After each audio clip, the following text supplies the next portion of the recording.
Emergency services arrive at the scene of a helicopter crash in Vauxhall in central London.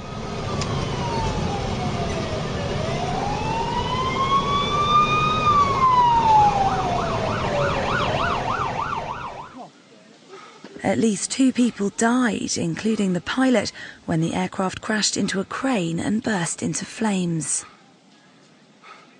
Burning wreckage and aviation fuel covered the road as witnesses reported seeing cars on fire and hearing people screaming.